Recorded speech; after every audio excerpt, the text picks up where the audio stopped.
I will teach you because I'm big on teaching. Right. I think it's very important for someone to understand the building blocks of nutrition and how to understand how food feels and reacts to every single person. Brain and mind health, and combined with emotional health, that's the foundation. I'm going to tell you, when it comes to anything in life, that's the foundation. In her notes, Yes. Galit will always recommend, as soon as you wake up, this is not to be touched yet. Good. You sit up, Yes.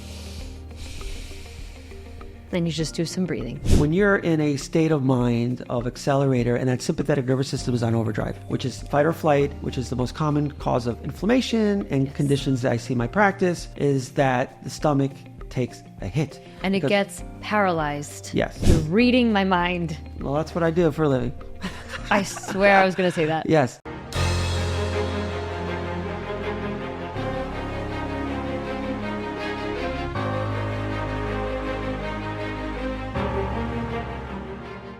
So today I have my first woman guest, and I'm super, again, excited to have Galit Zarco. So today on The Healthy Mind, I'm joined by somebody who truly understands the connection between what we eat and how we feel. She's a registered dietitian and holistic nutritionist. Galit was born in Cali, Colombia, raised here in Miami, and speaks both English and Spanish fluently. She's a founder of Eat, Live Nutrition, a practice that started in 2014, where she helps people reconnect with food as one of the most powerful forms of medicine. She holds a bachelor's degree in biology and master's in dietetics and nutrition since 2011. She's dedicated her career to helping people feel naturally energized, balanced, and well, not through restriction, but through understanding their own biology and building real sustainable habits. What I love about Galit's approach and what attracted me was that she makes a nutrition personal. She looks at inflammation, digestion, even mood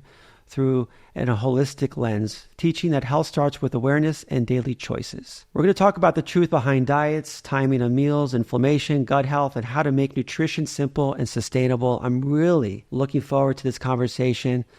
You ready to dive in? Yes. Thanks for having me. My pleasure. So let me ask you, why do most people decide to see a nutritionist? So take me as why would someone see someone like you? Someone that's struggling digestively, definitely come to me.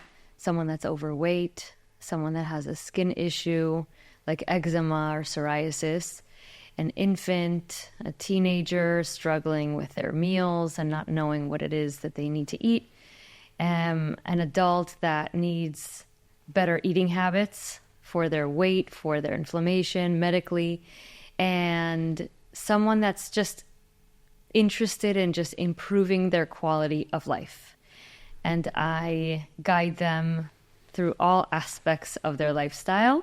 I analyze how they eat, how they sleep, how their bowels function. I really look at every single aspect of their life in order for me to build a holistic plan for them to have a better quality of life, right? Yeah, better quality of life. Let me just tell you, as a doctor, okay, so I want to tell you what it's like to be a neurologist. And as a physician, I went through medical school, we go through residency, and I see patients. And I can tell you that I don't think I took a course on nutrition. And then we start giving advice on nutrition. And where do we get the knowledge from it if we're not part of our education?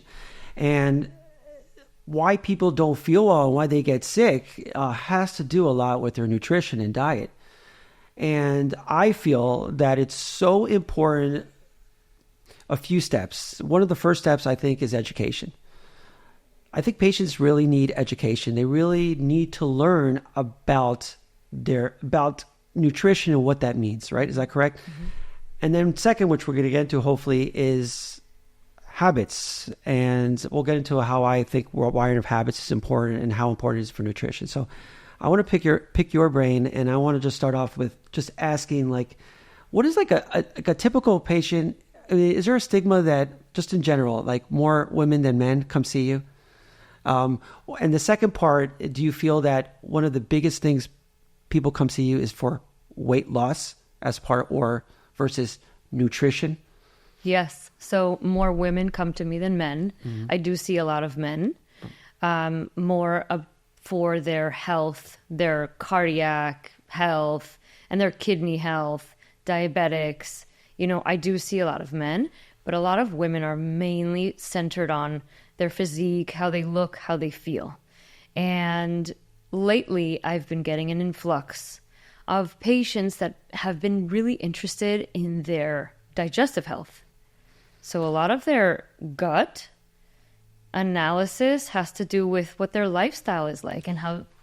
So let's take me through like the first step. So let's say if I'm a patient, I walk in, right? And I say to you, okay, Galit, please help me with my nutrition. And what is it? Because nutrition means so much. Is that correct? Yes. And the word diet, I kind of stay away from the word diet, D-I-E, diet, because it's somewhat of a negative tone. And also I feel like a diet sometimes is not sustainable. I think a way of life. So let's say I'm a patient that comes in and I want to feel better. Okay. That's what I want. Okay. I want to feel better. So what are the first things I ask a patient? So let's say I'm a patient, right? Do you want me to just take a specific type of patient? Is that easier or no? Want me to ask? No, because you want to feel better. You want to feel better, right? So you want to feel better has to do with, could be inflammation that you could be going through. Okay. So I analyze your blood work. Okay. I will analyze what you eat in the day. Okay. At what time do you wake up? What time do you go to sleep? How is your sleep pattern? Do you have regular bowel movements? Okay. What vitamins do you take? Do you not take any? What medications are you taking? How much water are you drinking? If you're not drinking that much, then I'll give you recommendations. What kind of exercise do you do? How's your stress levels? And so I really look and ask questions about every aspect of your life at the very beginning of my consultation. And then I will teach you, because I'm big on teaching. Right. I think it's very important for someone to understand the building blocks of nutrition and how to understand how food feels and reacts to every single person, because it's different for everybody. And that's what I liked about it, because I saw on your programs that it's what your goals are. There's so many different goals, and then depending on the goals of your patient, then you can take him towards that goal. Yeah. Let's do the common thing, which is, I think, weight loss. Is that correct? Okay. So as a doctor, which I'm seeing a ton of patients, and when I go through the charts, whether diabetic or not diabetic, the GLP-1s are just like now part of like almost a stamp medication. Okay. So I'm a big believer of GLP-1s last unless if you're morbidly obese and you've tried or you've practiced different types of healthy options. And it's a lot of education, and GLP-1s are very easy. So let me just start off with that part right there. Okay. So when it comes to a patient that comes in for weight loss, I want to lose weight. Okay. Can you just what's the first thing? I just want to get into that first thing with Galit. Like, so I know you're going to ask questions of what is the, like, so take me through how you would ask like someone like myself that I would need to lose weight. What were the things you would ask me? Just general questions maybe, or specific, whatever you want. First, we would discuss what it is you eat in the day, a typical day for you. Okay. What the portions are of your meals. I think that's very important. How much water you're drinking in the day. That's very also helpful, because what I do in my weight loss program is we work on water weight release first, and then we work on fat loss right after that, because it's like an onion. You have to peel it. First comes water weight, and if you're retaining water, why would that be? Could your diet be heavy on sodium? That's what I would analyze. Okay. Are you eating a lot of processed meats? Okay. Are you eating a lot of olives and pickles, or eating out at a restaurant, or do you eat from the frozen section, pre-made meals? So I'll analyze all aspects of inflammation that could be causing weight loss. Could be stress, the hormones could also accelerate that weight gain. And also, whenever someone drinks coffee too much, that also can stimulate a stress response. Too much stimulants can also create that inflammatory response. So I really go through the process. Okay. So I want to go through this process because I could tell that, like, I ask you, it's such a vague question. It's like someone say, teach about neurology. And it's like, so let's start off with water. Okay. Okay. So this is a good thing because you really focused on water, and I think I see people carrying the water bottles, and so let's talk about water. What is recommended for water in general for weight loss, or what is, because that for men and women is different. Is that correct? Roughly. So when you look at Yes. how much water intake is ideal for each person, Yes. you take your pounds Okay. and you divide it by 2. That's how many ounces is ideal for your body. Okay. That's without exercise. Got it. Okay. So a 200-pound person needs to be drinking 100 ounces per day. Wow. And so you can divide that and really see how many liters that is. Depending on what kind of water bottles they drink, I'll calculate it for them so that it can be more sustainable. Okay. Now, you don't just throw it at someone and say, I need you to drink 3 liters per day, tomorrow. What we need to do is build it. So it's a progress and you start increasing it slowly. That's the amount of water that someone should be drinking in order for you to just break even. Because if you are consuming a lot of sodium and not enough water, you're retaining water. Got it. This is good. All right. So I'm going to tell you this, and tell me if I'm wrong. I'm a big believer of not drinking your calories and just drinking water. And if you enjoy coffee, drink coffee. If you have a little red wine or something, I mean, that's a separate issue. That's something you can, but I really believe, is this correct, that don't drink your calories, and obviously like Cokes and sodas and carbonation. Do you agree with this? Yes? Yeah. So you really say water throughout the day. Is there any other beverage other than water that you would recommend? That's a great question. I get that in my office all the time. Exactly. Water is water. Uh-huh. If it's filtered water, it's the best kind of water. Okay. My patients ask me, how about sparkling water? Yes. Can I just drink sparkling water? And that's actually different. It has a different pH than regular filtered water. Oh. The pH of sparkling water is lower, so it's more acidic. Mm-hmm.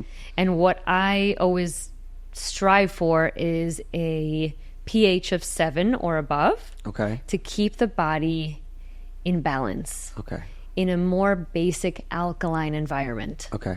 Great. And tea, I get that a lot. Yes. How about herbal tea? Yes. I think herbal tea is fantastic. Okay. But I still want just water. So if you want to have some tea in the middle of the day as like a mid-morning snack, or maybe at 3-4 p.m. you just feel like having some tea, that's great. Herbal tea can also be counted as the amount of ounces that you can consume in the day. In the day. Okay. It's just if it's mixed with honey, then it's a different beverage. Mm-hmm. So if it's ginger tea, if it's mint tea just in water, that's just an infusion. Mm-hmm. But if you just add honey and you're sweetening it, that's not your water intake. Okay. Yes. All right. This is good. All right. So the second part is I'm bringing GLP because I'm a physician. So when I'm seeing it in the practice, and the word weight loss versus fat loss, right? Because we want to preserve muscle, right? Yeah. Is that correct? Of course. Okay. Always. So, right. So what I'm seeing with the GLP-1s is that it's not just fat, there's muscle coming out as well. Okay. So again, as a patient who wants to lose weight and let's say lose fat, okay, what education would you recommend at this point, let's say, as far as how would you target fat without burning muscle. Not with exercise, just with nutrition? You do have to make sure that you incorporate protein intake in your meals. Okay. The 3 meals per day, your breakfast, lunch, and dinner should contain some protein. That's 100% what feeds your muscle. Okay. You want to lose fat at the same time. What really creates fat is carbohydrates. When you have an excess carbohydrate intake and too many glucose molecules are floating in the bloodstream, you have an influx. And what I always draw this picture for my patients. Think of little glucose as little G bubbles. Okay. And if there's an excess after insulin comes in, rushes in, gets, let's just say 10 Gs, because that's all the pancreas was able to release. What's left over gets connected, all the bubbles glob up and they make a big glob into a glob of fat. Okay. Okay, triglycerides Okay. is created. Also, so yes. So an excess of glucose is also not beneficial. That is what I help for my patients Okay. control. So now, this is another question that might tag on to this, because I'm asking you what a lot of patients ask me, and I'm sure they ask you the same thing. You have the answers. Macros versus calories. So we're not talking about elite athletes. We're not talking about athletes right now. We're talking about somebody. So Of course. do you recommend getting your macros in, or counting calories, or both? Great question. Thank you. So counting calories is not my recommendation. You can have a donut and that can have X amount, just like Weight Watchers. It doesn't give you the good quality, nourishing foods, balanced meals that you need in order to live healthy, live fit, have more muscle, less fat, more energy. So I do believe that having a balance of macros is very important. Protein, fats, carbohydrates. I do think that those are very important, but the portions of each of those macros is very important to understand. That's what I teach. So having more protein, good healthy fats, and what are those healthy fats? So we'll dive into that. Yes. And then carbohydrates. Carbohydrates is not just one topic. It's actually two different categories.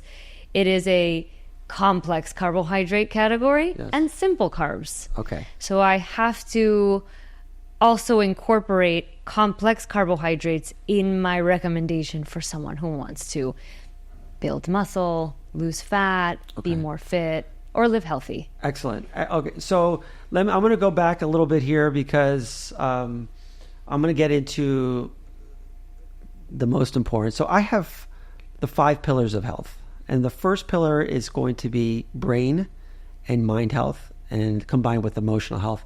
That's the foundation. I want to tell you, when it comes to anything in life, that's the foundation. Yeah. As far. Number 2 is going to be nutrition. And I don't like to use the word diet so much, but we're going to say nutrition. 3rd, exercise, movement. And then the 4th is going to be sleep. And then the 5th pillar is physical health, which is going to be the result of all 4, and then physical health, which is feeling better and longevity. I really think, and I really was attracted to your message is that you can eat clean. And I see this in my practice. And my patients, the definition of clean obviously is different for you but they look fantastic. Some of my patients, they do. It's that they don't feel well and still have digestive issues. And I feel that if you don't handle your emotional and your mind health, then nutrition does not work. It doesn't. Correct? Correct.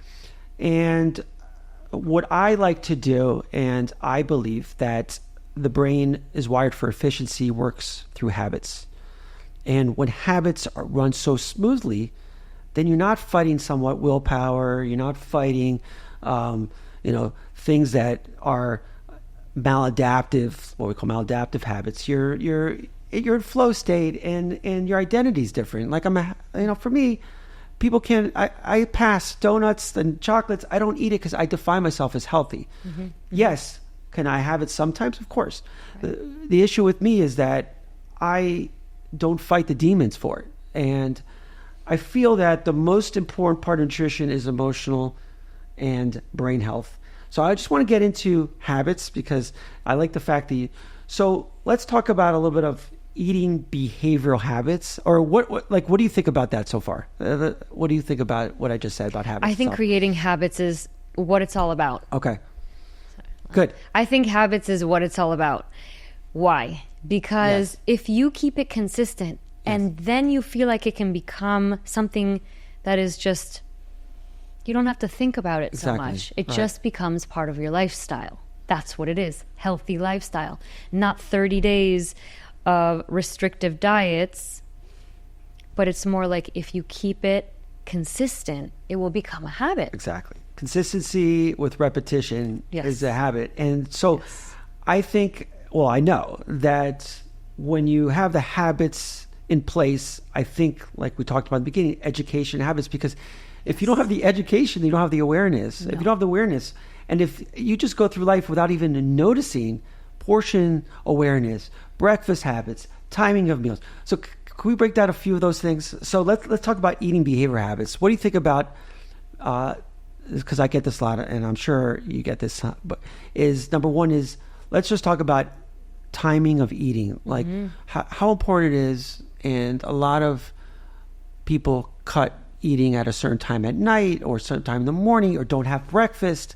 Well, I mean, this is a very broad, I know it's individually based because I'm asking you, but what is your take on, or your opinion on timing of food?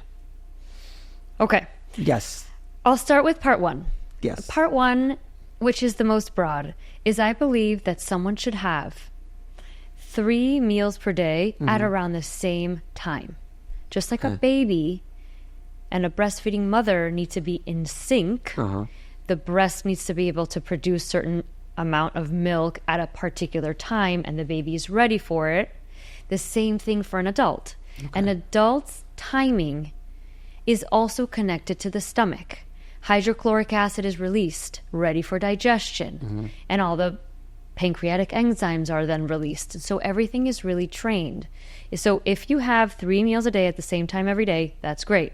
The other thing I wanted to say is incorporating perhaps something in the middle of each of those meals. If you have like a snack in between, it'll help you improve your metabolism. Then ending your meal at a particular time. I do think it's very important for dinner to not be so late. I think that dinner, if you're around 7 and 8 p.m., you're in the good zone. After that, the digestion doesn't work as well as it did earlier. And so you're not fully emitting so much energy into the digestion. So what happens?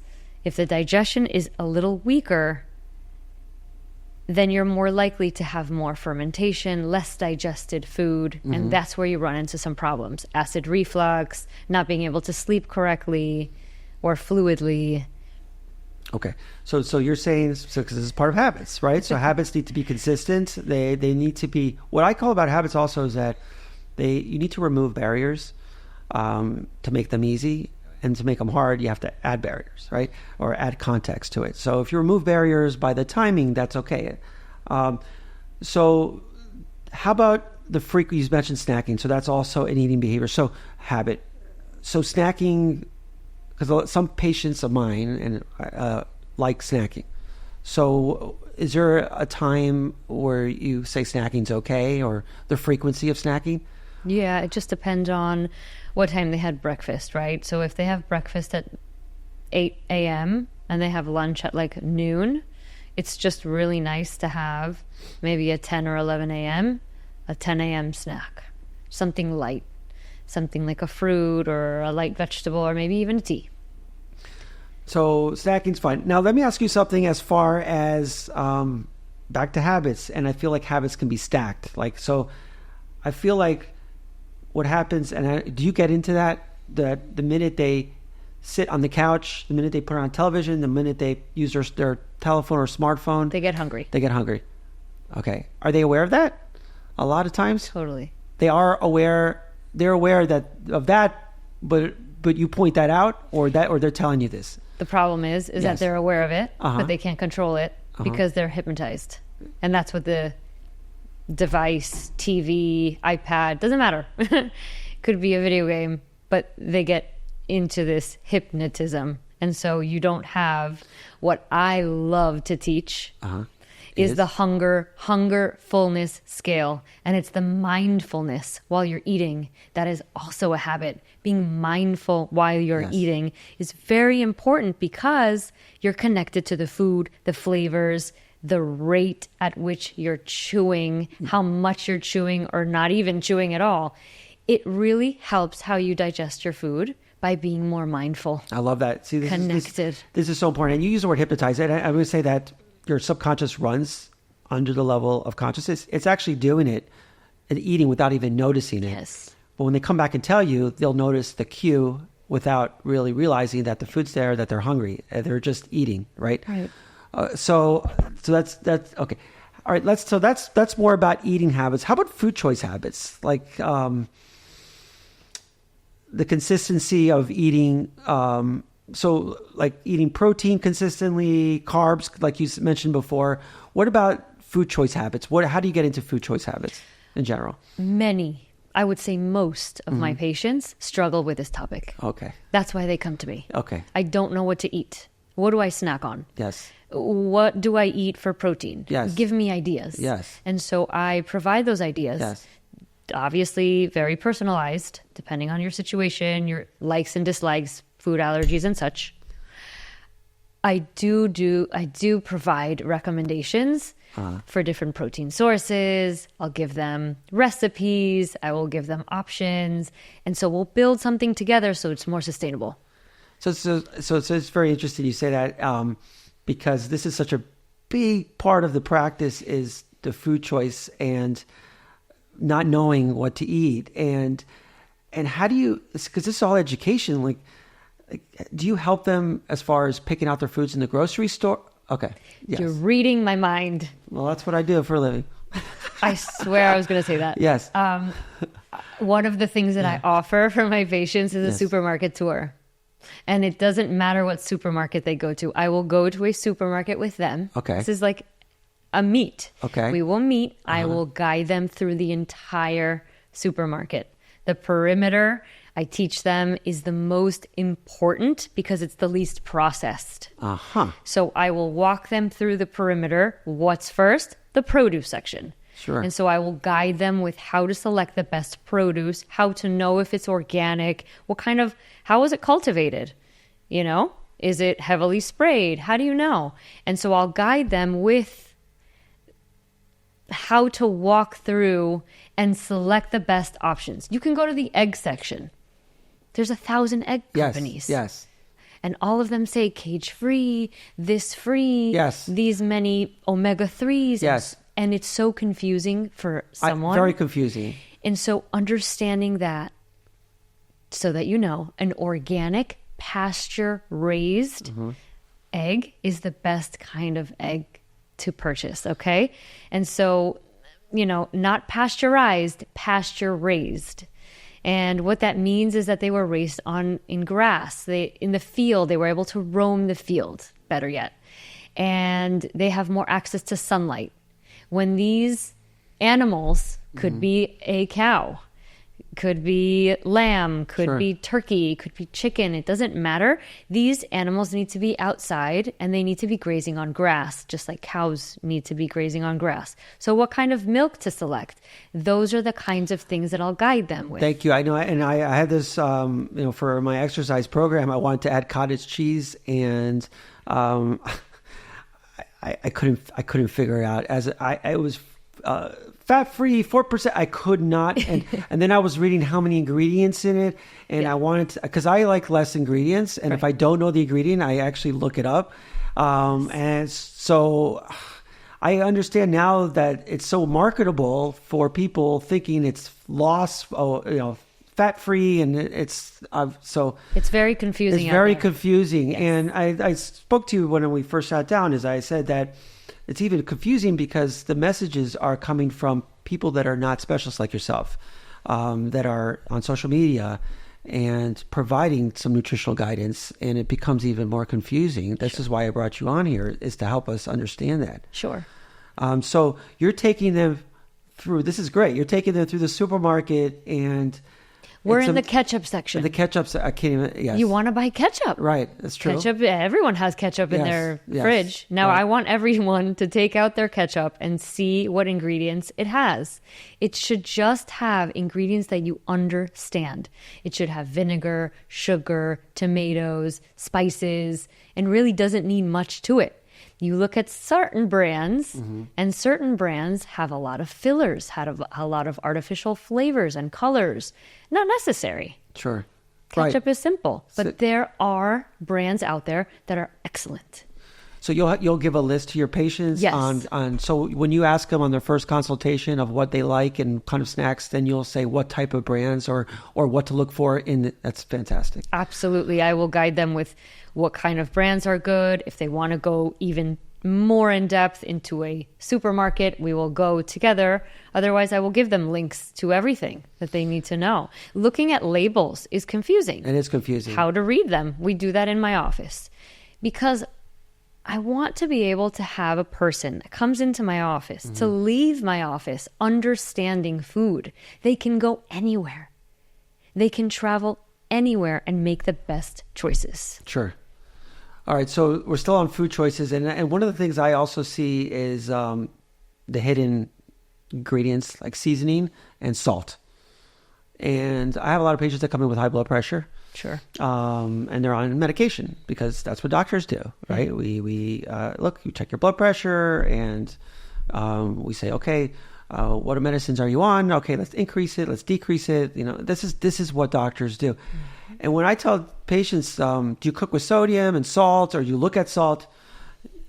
They say, I don't have salt, I don't add salt, and they are not looking at. I know they're not looking at. I hear that. You hear that a lot. So, yes. Please, because I really want you to educate some of my patients. And you talked about drinking water and sodium and the hidden hypertension, besides exercise. And please help me. What would you say to a patient about sodium and that they want to get off medication? That medication is not the answer, right? So how do you approach a patient just in general? I know it's, again, specific for each individual patient.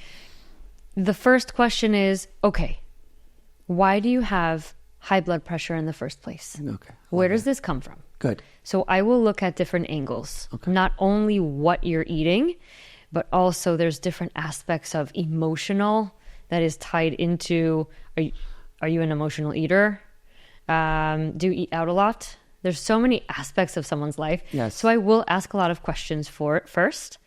And then when dealing with sodium, I have to educate. These are the foods that are actually high in sodium. Mm-hmm. Did you know that? Right. And so then they start to say, oh, yeah, right. I eat a lot of feta cheese and I add olives to it. Oh, I love snacking on pickles. Or on the weekends, we're always having a barbecue, and yes, we have sausages or, Sure. And so we analyze what foods contain the most sodium and how to reduce that in their diet. That's number one. Number two is then incorporating how much water someone should be drinking. Yes. And understanding that salt and water inside of the body needs to be in homeostasis. Homeostasis means balance. Sure. So if there's a lot of salt in your body, your water is going to come from where? Your eyes, your hair, your skin, your cells, your organs.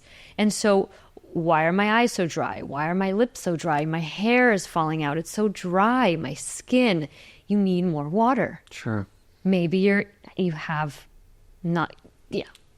Anyway. But it's yeah, I know you could go in detail. It's amazing to me. I think it's fascinating because I'll tell you why it's fascinating to me is because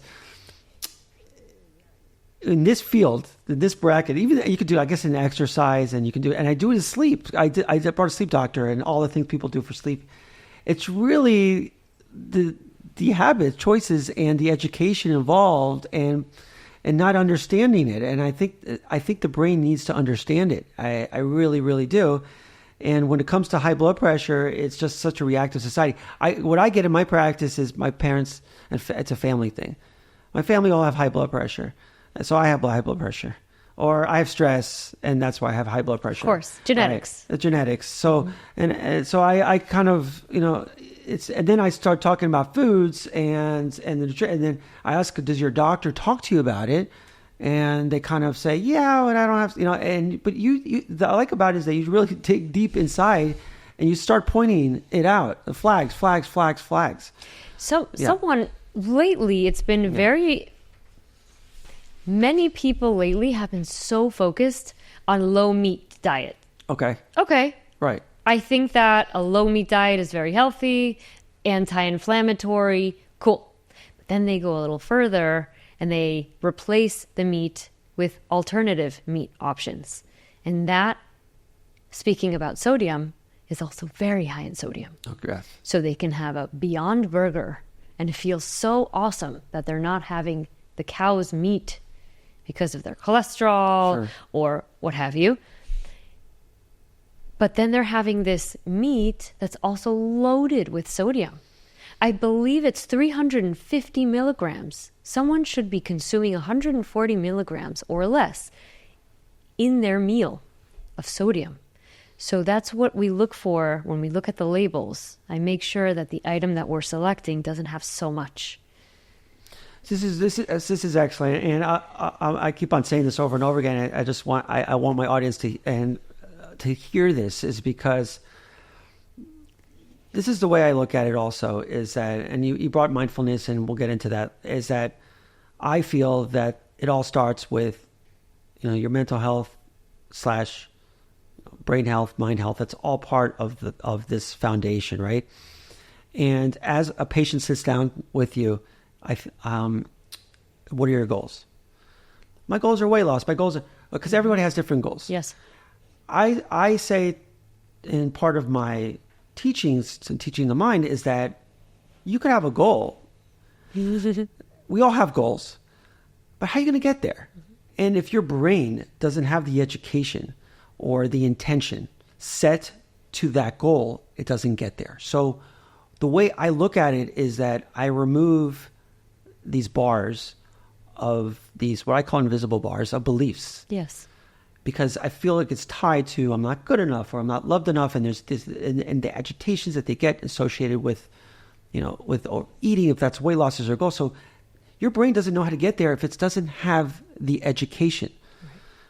And then part of the intention and goal setting is your identity, is becoming not someone who's, I have diabetes, I have a condition that affects my blood insulin and my glucose is elevated, but defining as yourself as diabetic, your brain starts paying attention of why you can't have certain foods all the time. And it restricts it, and the do not so-and-so. You want it even more. More, exactly. So part of that, knocking out those beliefs, is then getting into the identity change of what a healthy person would do. Yes, it's a shift. It's a shift. And then after that, then with repetition is you build this process of removing those barriers with education and with repetition and consistency that it makes it easier. Yes. So, and then part of that process too is two ways. One is the embodiment. I'm a big believer of embodiment, and people are like, what is embodiment? Well, it's actually two ways. One is visualization, and the other one is actually being with a nutritionist or being with somebody who practices healthy diet. Because if your brain can't see it, also it has to embody it. So surround yourself with the taste of the food, the smell of it, the feel, the texture, everything, the seeing it, and so walking around the supermarket with you is like actually feeling and smelling and tasting it, holding the vegetable or whatever it is. You bring all the senses. Your brain starts paying attention to it, and that's part of the mindfulness. Yes. So I feel that that's extremely important, and I feel that just our brains are constantly, because of what is told to us and what our beliefs are, I think a lot of the community is very confused. Yes. Now, here's what I want to get at, and is the sustainability of this. This is what it's like patients are going to come see you, right? And they get all of this information, and I outlined all of it. How do you go through the habits? How do you get someone to sustain this nutritional plan for feeling better? Small, sustainable goals. Okay. We have an end goal. Mm-hmm. That's the long shot. But we have to break it down. And every 2 weeks, they'll come and see me. I give them a week in between so that they can start practicing all of the things that I recommend them that they do for the next 2 weeks. And all they have to do is focus on a couple of things at a time. I don't throw every recommendation at them. Right. Because it's overwhelming. So question 1 is, how do you motivate? And question number 2 is, what is the reward system? The most important thing is if you understand how it will benefit you. Yes. Physically, emotionally, spiritually, you can shift. If you feel like it's going to help you and how it's going to help you, understanding that is so important. Like we touched on the water. Yeah, I always hear I should drink more water. But do you know why? Understanding why? What does water do for your system and your goal and how that connects? Or eating nourishing foods that are more vibrant, more colorful. What does that do? Understanding how blood sugar, where that even comes from, how that affects your diet, and at what times you should have them. Just having someone more connected to how the food will react and function in their bodies, they'll create that shift. They'll be more mindful. The next part of it, Yes. real quick, Yes. is the mindfulness aspect that I touched on. And it's one extreme is that you're starving. Okay? Yes. The other extreme is you're stuffed. Yes. Like Thanksgiving stuffed. Yes. You're so full. In the middle is I'm not hungry anymore. And that's where I want people to start getting towards. You're hungry. Great. Let's eat. So you start eating your lunch. Check in with yourself. How am I doing? Am I still hungry? Yeah. Okay. You keep eating. Okay. Then check in a couple minutes later. You have that space, that silence, that connection with the food and the flavors that you're able to enjoy. It's interesting because I feel like there's a belief that says, like, if let's say you go to a restaurant for dinner, let's say, you have to have appetizer, meal, dessert, and then coffee, tea, or whatever it is. Right. And then, it's just people are programmed. And I think people are programmed, especially Americans, are programmed to eat till fullness. Right? Is that correct? Very correct. So how do you, so now you talked to me a little bit about the nutritional aspect of the supermarket. So what do you tell people that go eat out? Because we have to, we want to enjoy eating. Absolutely. Okay. It's an American culture. Yes. It's to go out. Of course. And at night is We're in the Miami. most social time. Yes. But at night, if you think about it, it should be the lightest, one of the lightest meals, and it's the heaviest meal. How do you go around that? Well, you have to deal with the culture, understand the culture, and say, okay, we're going to go out 3 times per week. Okay. But you still have this goal, and you want to reduce this, and you want to reduce that, and that's okay, and we want to learn how to eat healthy. Let's look at the restaurant you're about to go to. Okay. Wow. Let's look at the so menu. You're pre-programming them. And I'm teaching them how to look at a menu and how to select, how I would select for them, the best meals. And what are the healthiest meals? Well, you want an appetizer. Let's go with this. This is high in protein. These are good veggies. This is it's not so creamy. Sure. Something that's more creamy is higher in calories. Yes. A lot more saturated fat. And you're going to drink water. Okay? And room temperature water is always better than cold water. I just try to guide them and so that they're prepared for this kind of lifestyle. Going out to dinner is a common thing, but that's okay. But that's okay. So you're guiding them to what to pick out on the menu and to somewhat maybe also focus that maybe enjoy the restaurant, being at the restaurant, conversation, the mindfulness, some of the food tasting, but not overindulging on... One of the most important things is carbohydrates when you're out to dinner. Yes, that bread basket, it's first thing, straight down. They throw it in your face. I used to pick the restaurant based on the bread. The bread. I avoid bread now because obviously I don't eat bread because of that reason. Right. And I'm not a bread eater anymore. Right. Yes, but I knew exactly what I was going to get myself into based on the bread. So, so that bread basket comes down and you can already see the fighting, right? The willpower, right? Is that correct? So, but there's certain tricks that I teach patients. Okay, tell me a trick. And understanding, like if you're going to have your glass of wine, a dessert's probably not the best idea. Okay. You're already having carbohydrates, simple carbs really, because a wine is going to give you a certain amount of calories, okay? And certain amount of carbohydrates in them. So understanding how you balance out these meals. So if you're going to have, let's say Italian, very common. Yes. We're going to an Italian restaurant, okay? And we want some pasta. Yes. All right? Our main meal is not going to be that plate of pasta. Okay. It can be a side of pasta. You could share the pasta. Yes. You can take it home for the next day. Just let that not be the main focus. What's the main focus? Protein and vegetables. And that could be a side. So how to reshift how you look at foods is really important too. That is extremely important, and I think that being in Miami and South Beach, you could see just the enjoyment of eating out is fine. It's just that I could just tell you, it seems like it's almost like, all right, bring out the food and time to get full. And then that dessert comes in, and okay, so this is great. So you actually not only go to the supermarket, you also describe to them the ingredients of the supermarket, the habits, a little bit of, obviously a lot about the habits, and then you also eating out itself, drinking water. Mm-hmm. Okay. And what other things do you want to share as far as, how about mindset and emotional habits? Let's get into that. I think it's stress. So stress management. Huge topic. So stress management with food. So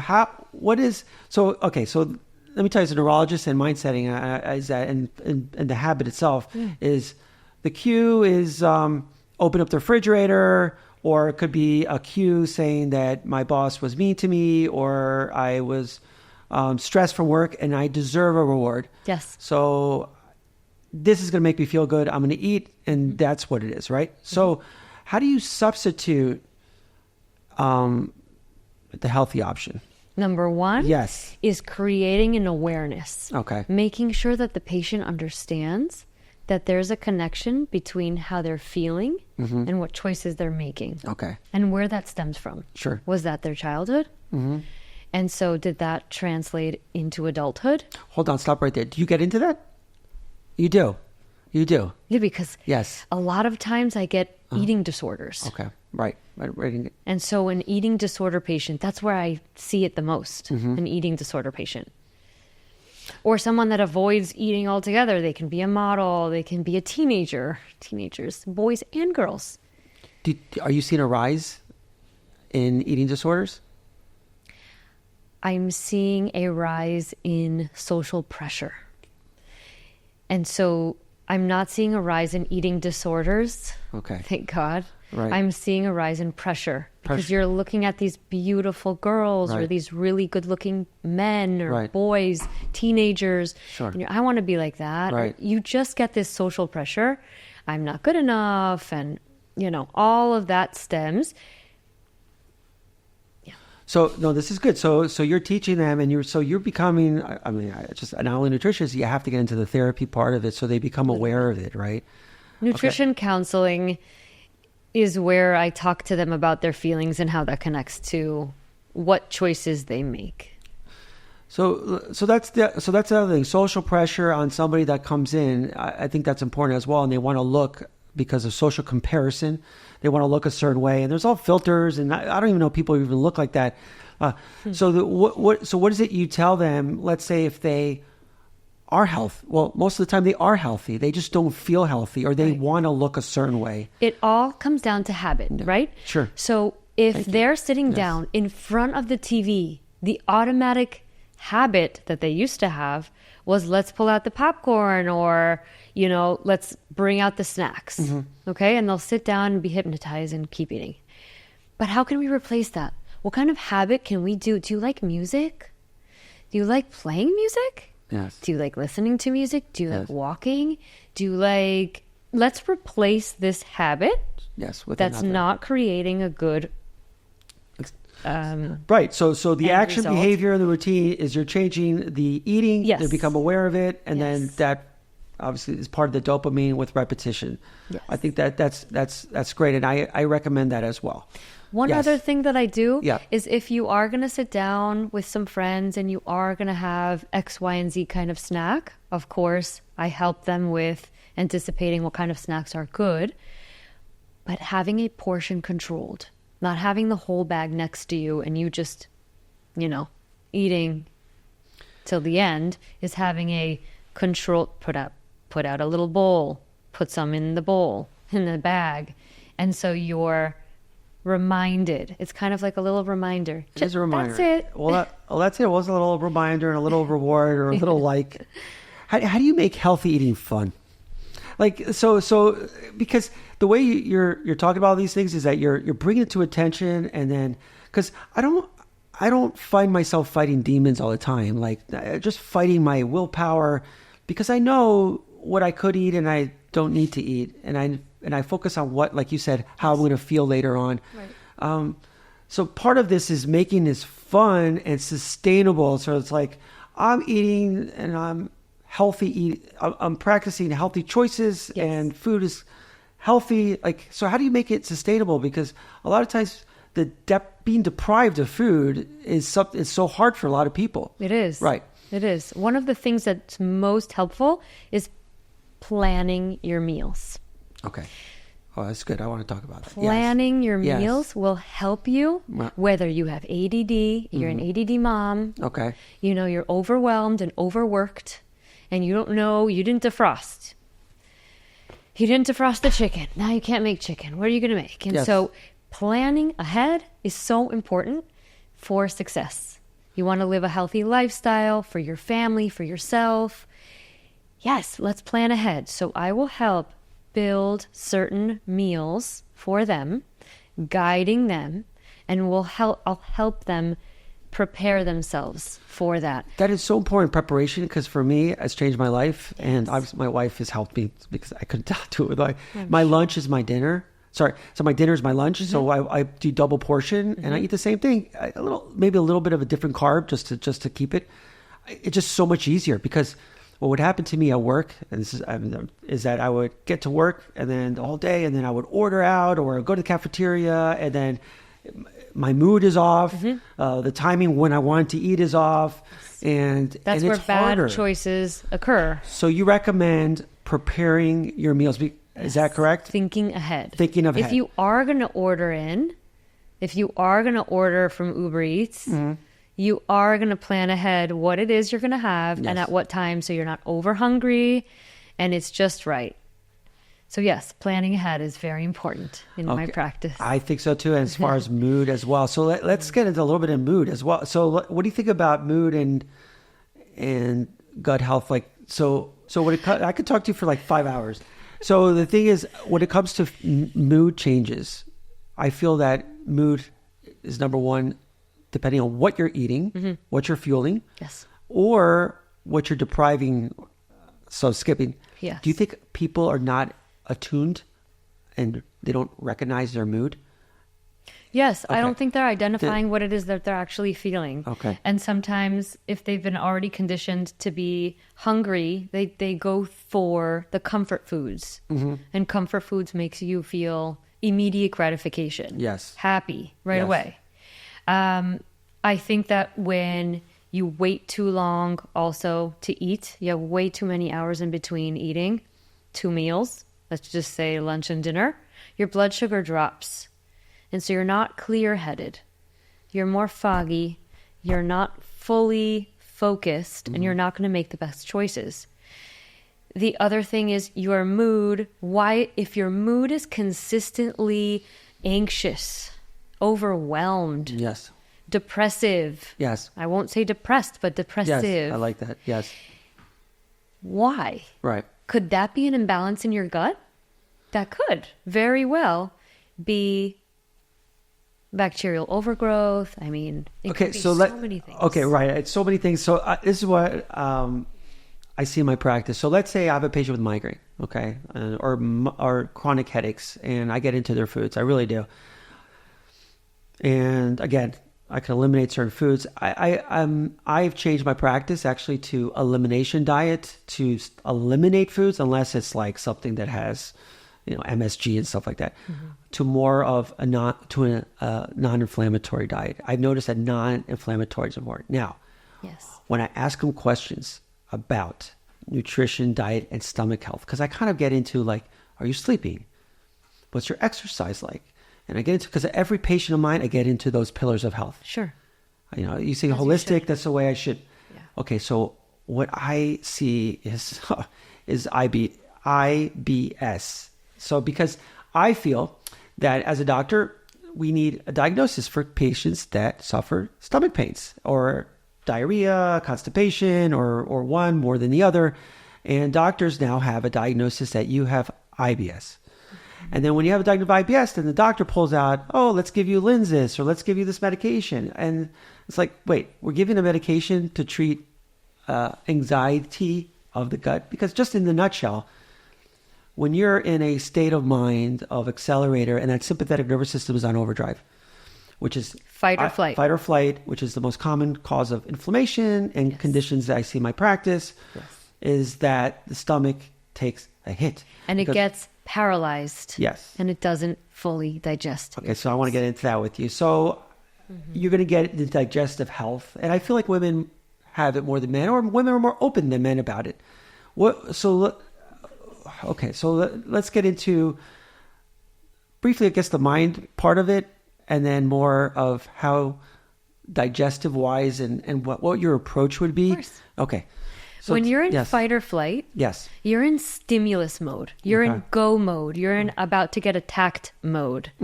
And so your body functions completely different. Your fat actually gets more stern and does not get burned, okay? During a very consistent stimulus period of time, you're not going to release fat as easily. Okay? Your digestion is not going to go so smoothly. What does that even mean? In our stomach, this is where our food gets into smaller pieces by a helper called hydrochloric acid. And there is a motility movement of the stomach that helps to churn and move downwards into the small intestine.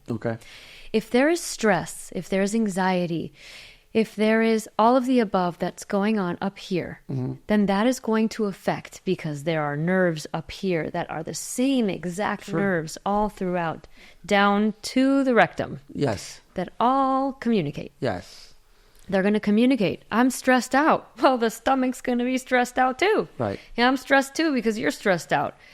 And so the stomach doesn't fully digest that food as well. What happens? Undigested food becomes fermented. Fermentation is one of the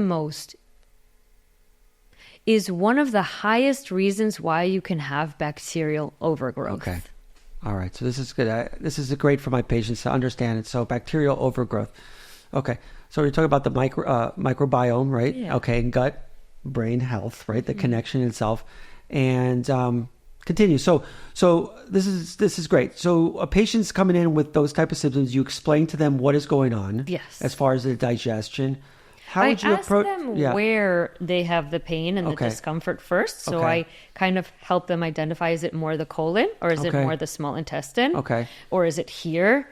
You know? Do you ask them more constipation than diarrhea too, or does it matter? Oh, of course. I definitely ask them that. Why?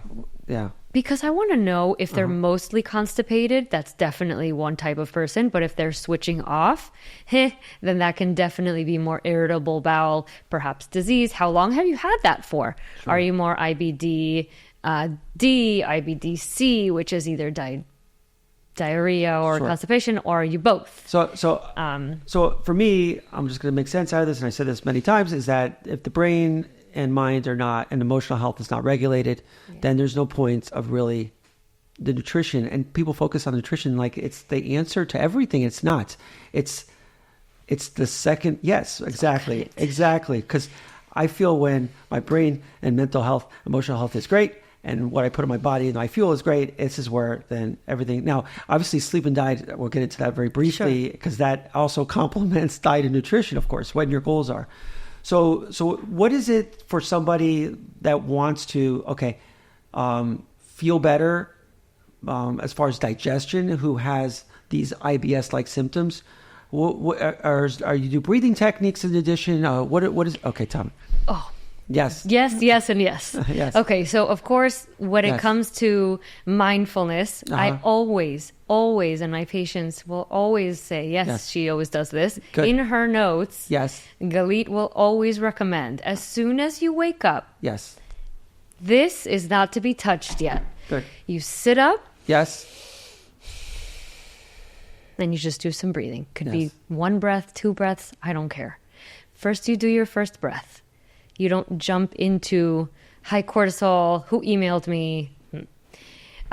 Just do 2 breaths if you don't have that much time. And then you go and brush your teeth. You release all the bad bacteria that's in your mouth, and then you'll drink your water. Okay? You think so? Water is important. Room temperature? Room temperature water could lemon be warm, or no lemon? With lemon. Okay, with lemon? Excellent. Okay, excellent. Okay. It's an alkaline fruit. It's beautiful. It has lots of vitamin C. It will start up your metabolism. Okay. It will reduce inflammation and also helps to alkaline your system. Okay, stop right there. Hold on, because I want to go through these steps. So the first thing that I recommend when we wake up in the morning is not grabbing the cell phone, unless you want to turn the alarm off. And breathing is so important, because what I do is actually open up my eyes and I do some gratitude of Beautiful. What I have, not what I want. Certain things that what I have, or if I want something, I have it already. Yes. And not what other people want. And I say thank you, and I go through my certain family members, and I say thank you, God, and I meditate a little later. I do that because it's so important. Because what happens with my patients with so-called anxiety is that they wake up and then they say, "Oh my God, my anxiety is still here. It didn't go away." And what do I have to do for work? And so okay, so this. I love the fact is that you're bringing this connection together. Okay, so now we're brushed our teeth and we drank some water with lemon. Okay, what's the next thing? In general, is there anything else you recommend at that point, or you go through? Well, for a patient that is struggling with digestive we talked about health. Breathing. Yes. So I, of course, incorporate this for all my patients, but especially those who have digestive issues, because there probably is a connection, the mind and the gut connection. There's like an imbalance somewhere. And so we will discuss where it is that they're struggling with the most. Do they have pain? Are they mostly gassy? Are they bloated in a particular place, or after a meal, or right when they wake up and after they drink their water? Okay. So I'll run through all of those things.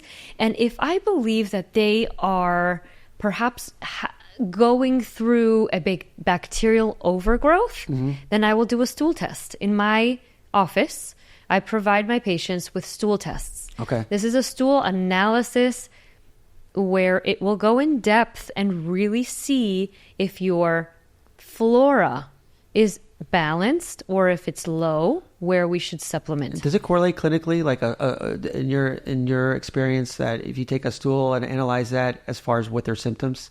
Do you see a big correlation? Big correlation. You do.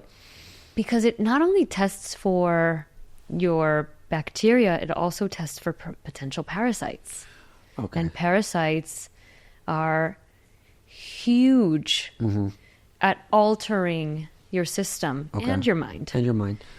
Okay, so what kind of, so we're talking about good bacteria versus bad bacteria. So you obviously want good bacteria. And because I feel, anyway, because the serotonin, where's that produced? In the gut. Yes. People think it's in the brain. Most of it's in the gut. Right.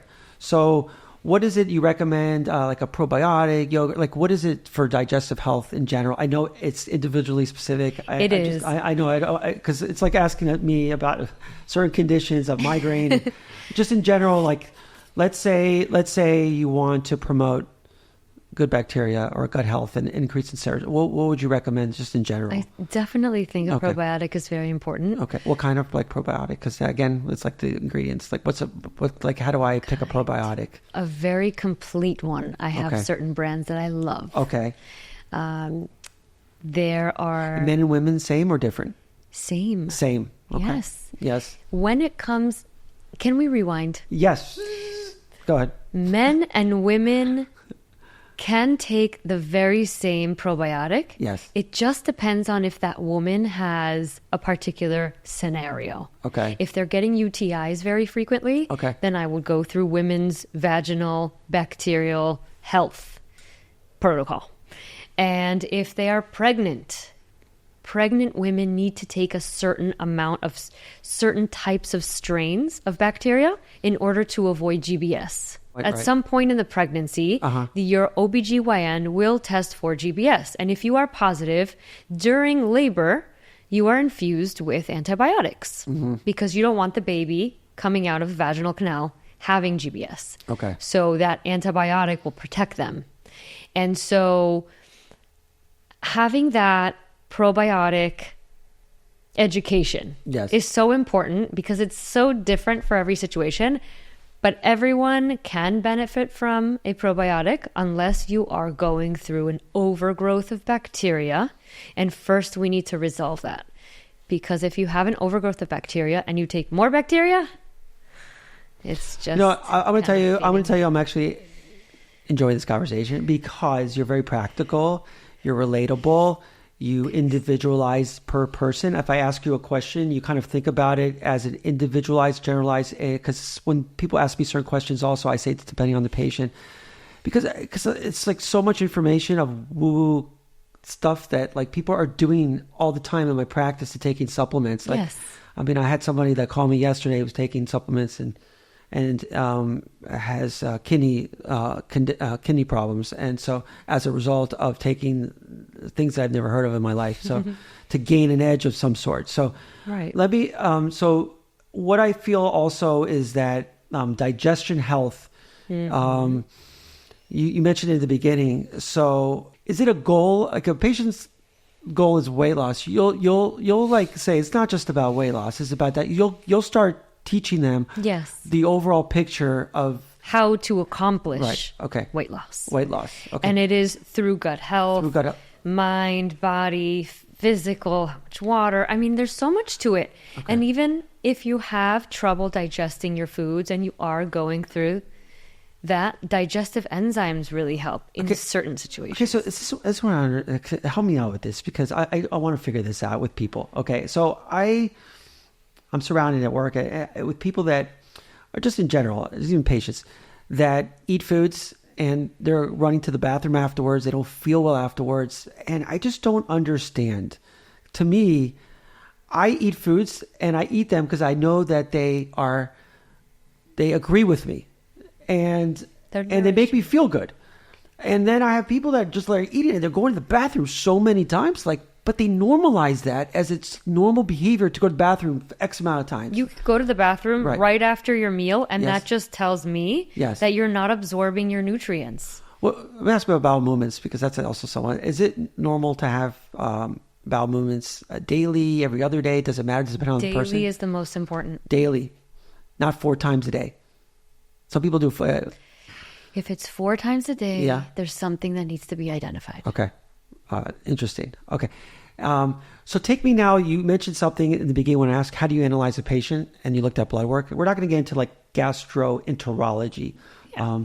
But let's talk about what are you looking at that's different than maybe a medical doctor on their blood work. Not about their, yes, you can look at their thyroid function and their kidney disease and their sodium and their magnesium, all of those things. Are you particularly adding some vitamins and things like that? Because absolutely. I really do think that from the blood work, I can really understand if there's any deficiencies. Number 1, vitamin D. Yes. So common to see a deficiency, especially when I'm speaking to the patient and they're telling me that they're so low energy. Okay. That their metabolism is slow, but they're just like tired. Okay, it could be iron. Let's check the iron. Let's check your vitamin D. Let's ask your physician to test for these things. Another thing that I notice is if a patient, most likely a teenager, will present me with, I have ADD. I take this medication. Right. The label of I have ADD, I take this medication. I have done a lot of research on MTHFR. Okay. This is folate. This is a type of folate that is more absorbable if you supplement with it. If you are not producing it. Okay, let me say that again. Sure. I also like to test for folic acid? Folate. Yeah. Oh, so if you're methylating your folate, then all of your processes are working. Okay. You're methylating your B12, you're methylating all the B vitamins.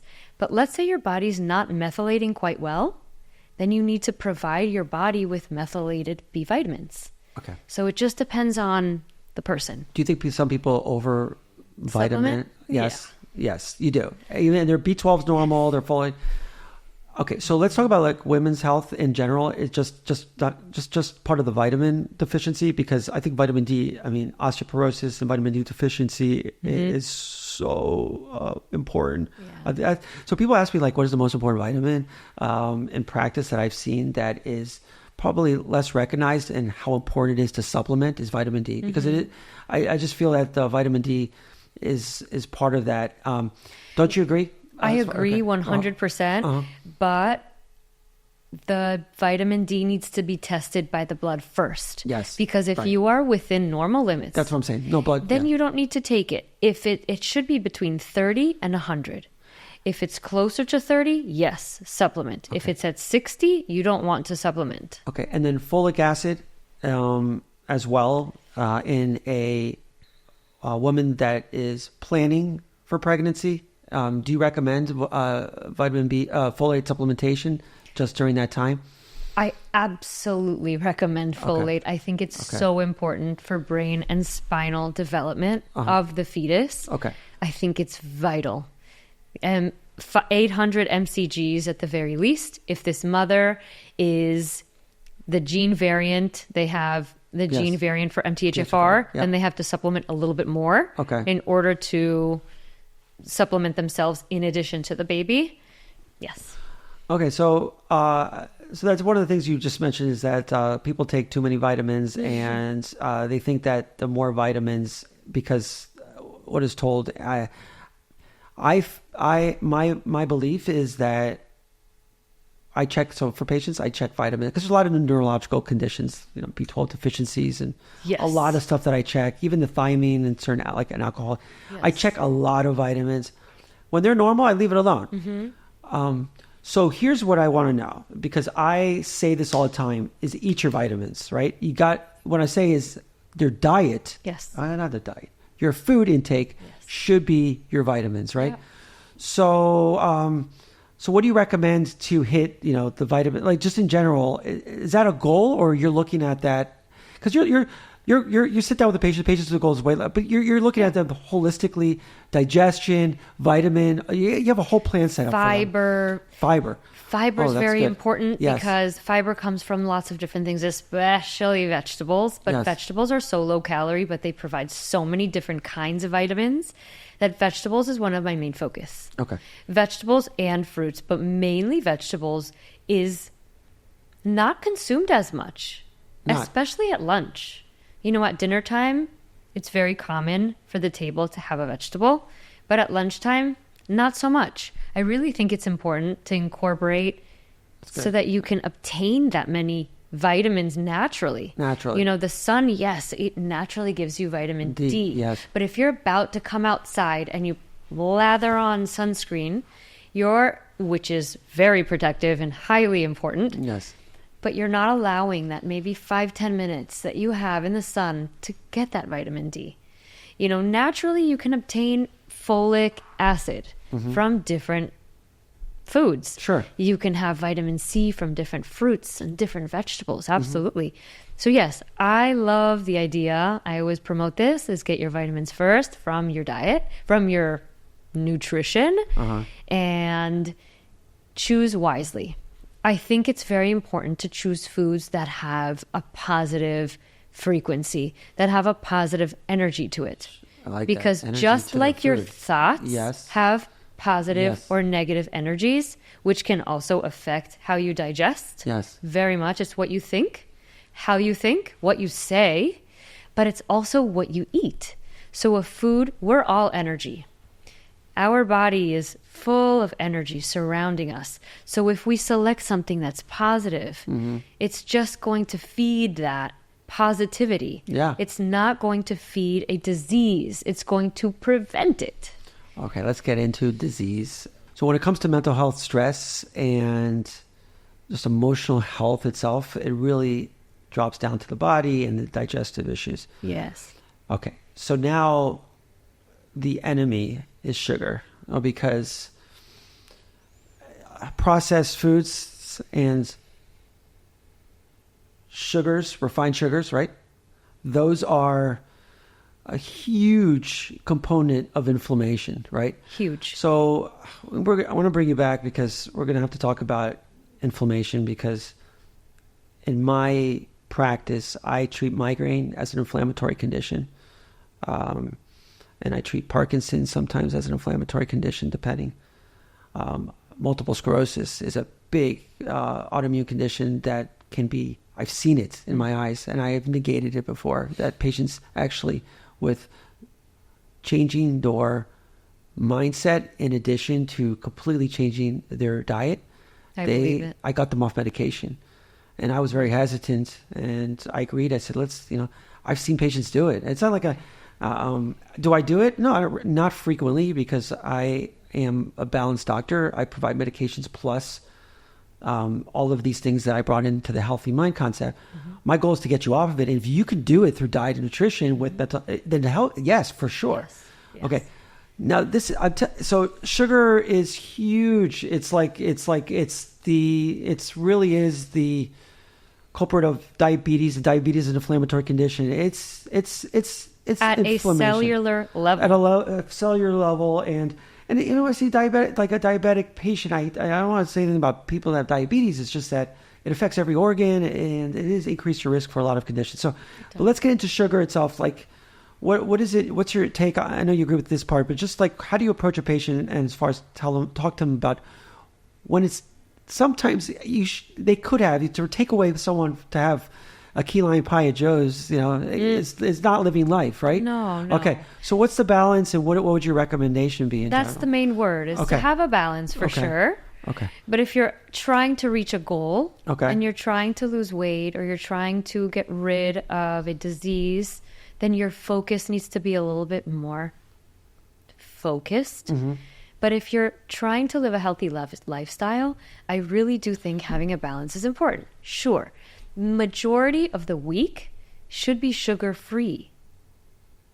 The weekend, that's okay. But when you have people call it a cheat meal, this term, I don't really use it, but if a patient likes to just get off the track and have a dessert, they shouldn't have the whole dessert. They can have a taste, enjoy the flavor. Okay. Savor it. Sure. But you don't have to have the whole thing. Right. This is where it depends on the person. It's like I might as well doing it. I might as well go into take right. I'm going to have a cake. It's not. I'm going to have the whole cake. Right. Yeah. Right. But then there's control, the person where if you give me the bag of cookies, I will eat all of the cookies. Yeah. So then just don't buy the cookies. Then just don't buy the cookies. No. Right.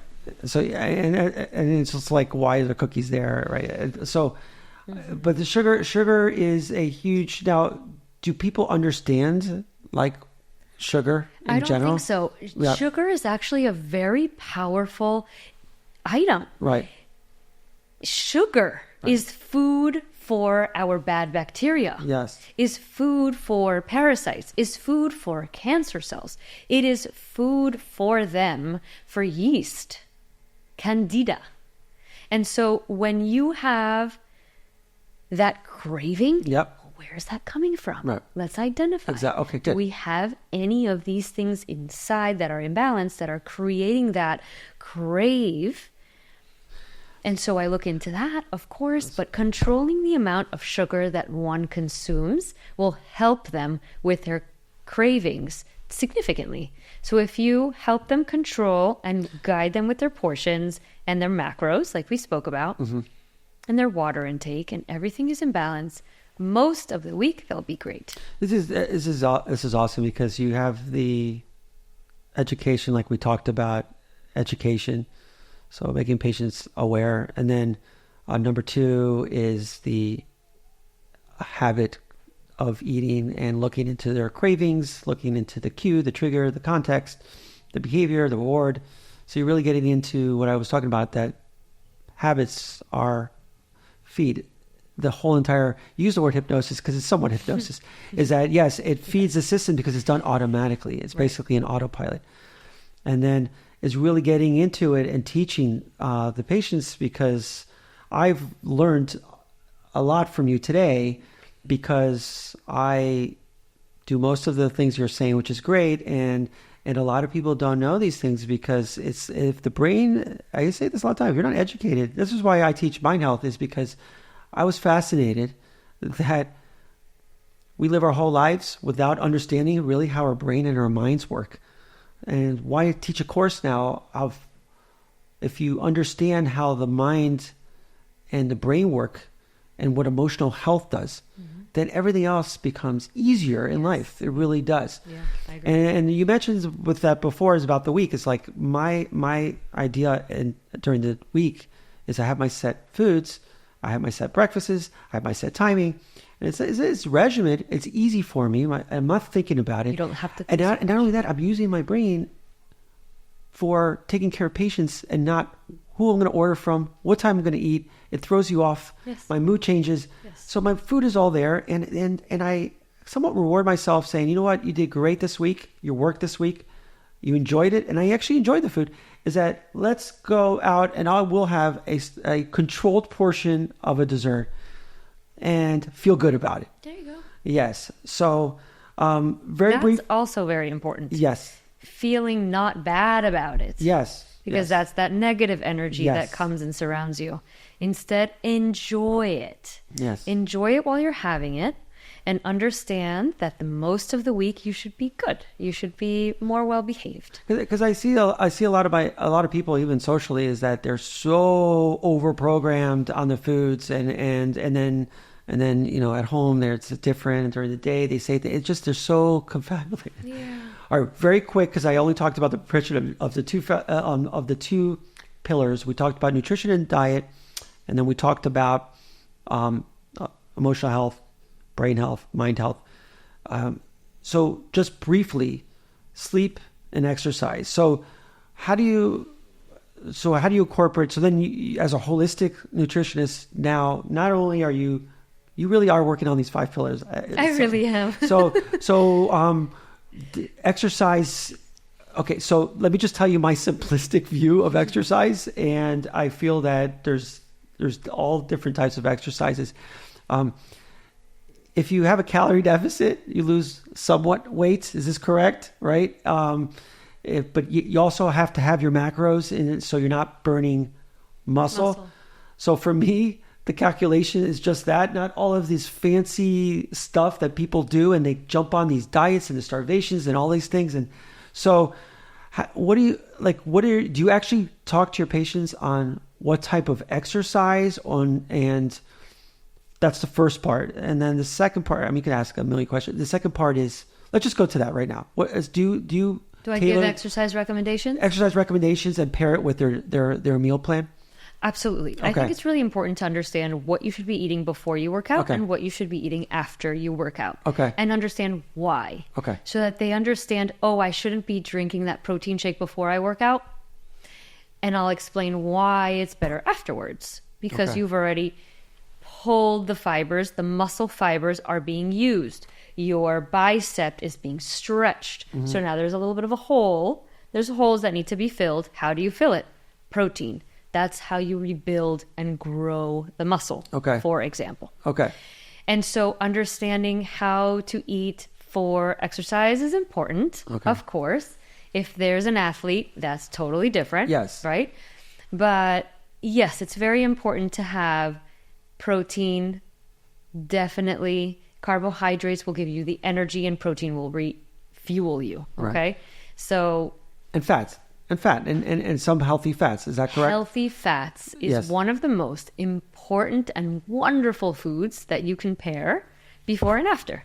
Okay. Can you give briefly a few healthy fat? We didn't get to specific foods.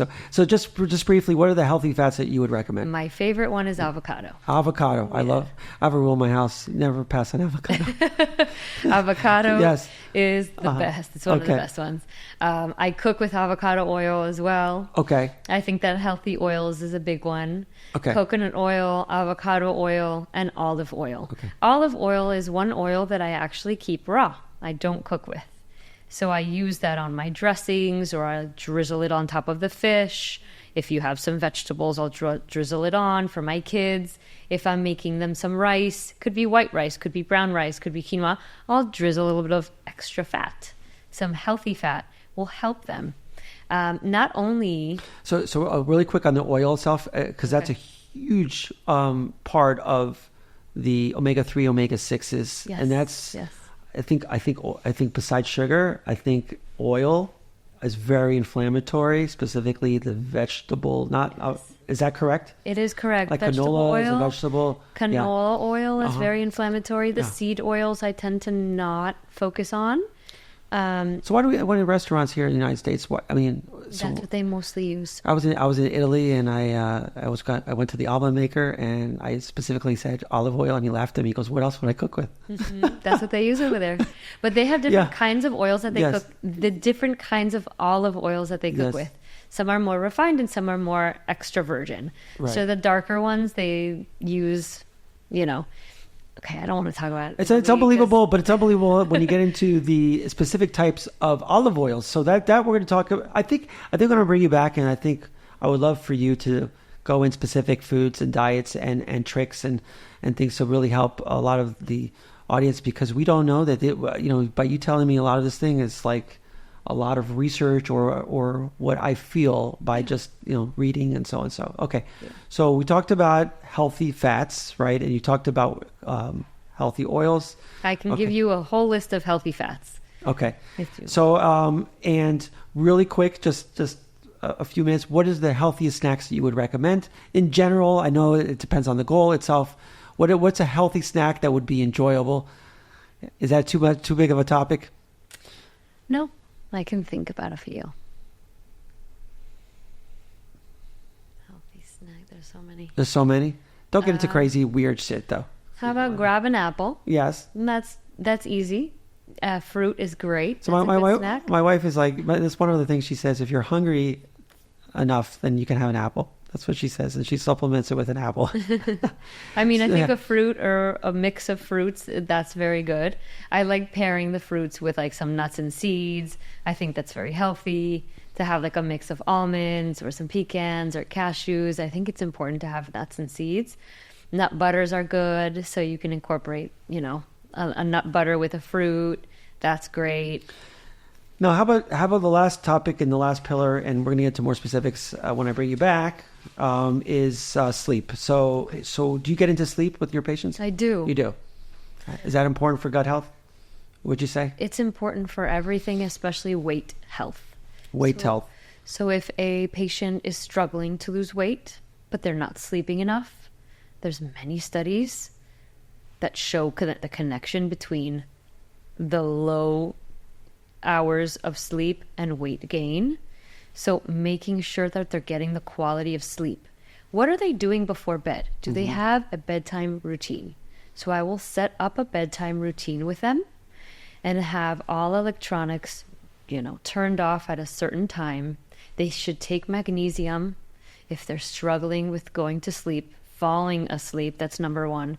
Magnesium is an amazing supplement that I love and adore. Okay. That will help you through the night. It will help you recover your muscles if you just worked out hard. Okay.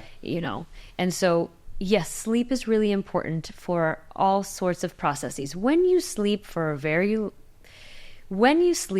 sufficient amount of hours, your inflammatory responses go down.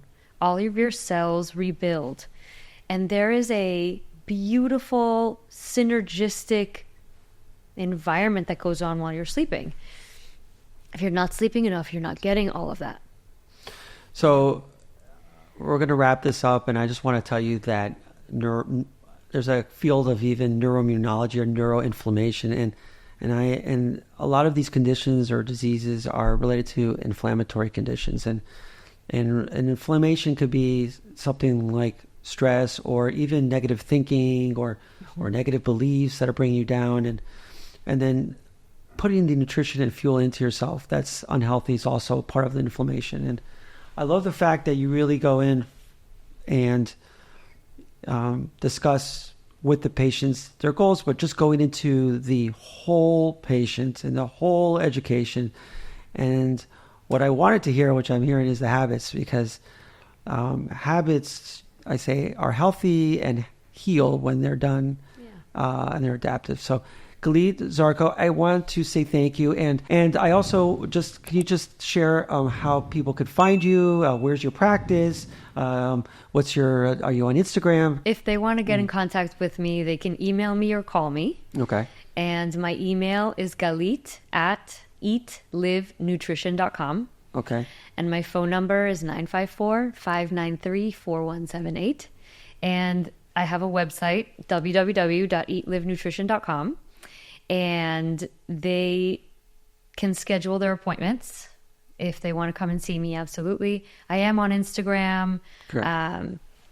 Beautiful. Great. I'm happy to see whoever needs some guidance and help. Thank you so much. Thank you. Thank you. Thank you very much. Thanks for having me.